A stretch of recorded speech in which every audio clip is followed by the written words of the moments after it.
Dahil sa nangyari sa Mama Sapano, Maguindanao noong Enero 25, lalong naantala ang pagsasabatas ng Bangsamoro Basic Law o BBL. Pansamantalang naudlot ang pagtalakay nito sa mababa at mataas na kapulungan ng Kongreso hanggat wala pang linaw kung ano ang naging partisipasyon ng Moro Islamic Liberation Front sa insidente. Napapanahon pa ba nga ba ang pagsusulong nito? Yan ang bibigyang linaw sa atin ni Mr. FOI himself, dating Congressman Erin Tañada from Our Insight.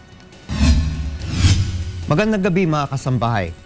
Noong Setyembre 10, 2014, isinumite ni Pangulong Benigno S. Aquino III sa Kongreso ang Bangsamoro Basic Law para ito'y mapag-aralan at may sabatas sa lalong madaling panahon.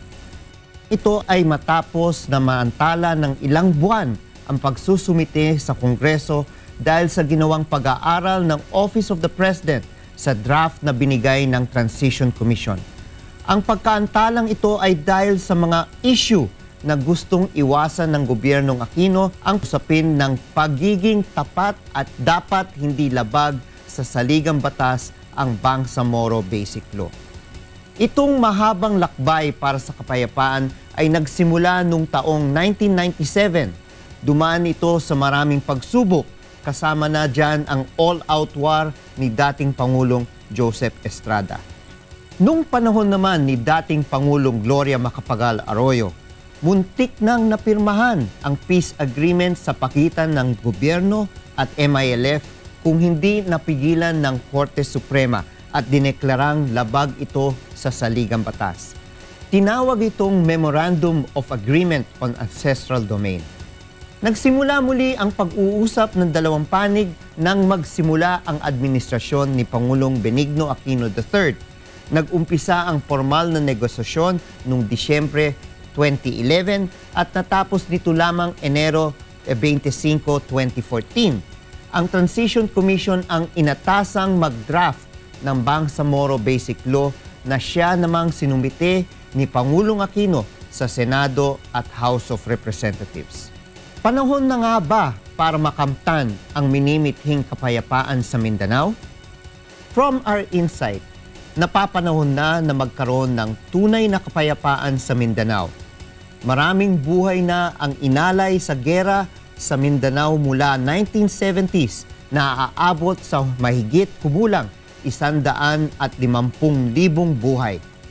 Meron bang nananalo sa isang gera? Wala. Lahat ng naninirahan sa Mindanao, rebelde, sundalo o sibilyan, ay nagiging biktima sa labanan. Ang resulta ng walang kapayapaan ay ang hindi pag-unlad ng Mindanao at patuloy na paglaganap ng kahirapan.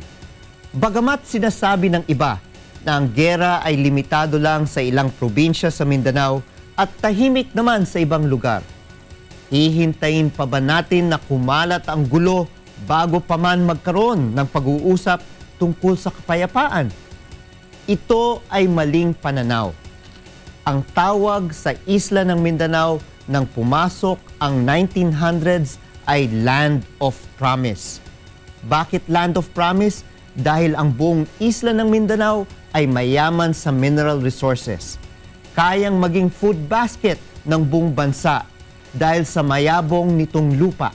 Mananatili na lamang bang pangarap ang kakayahan ng Mindanao?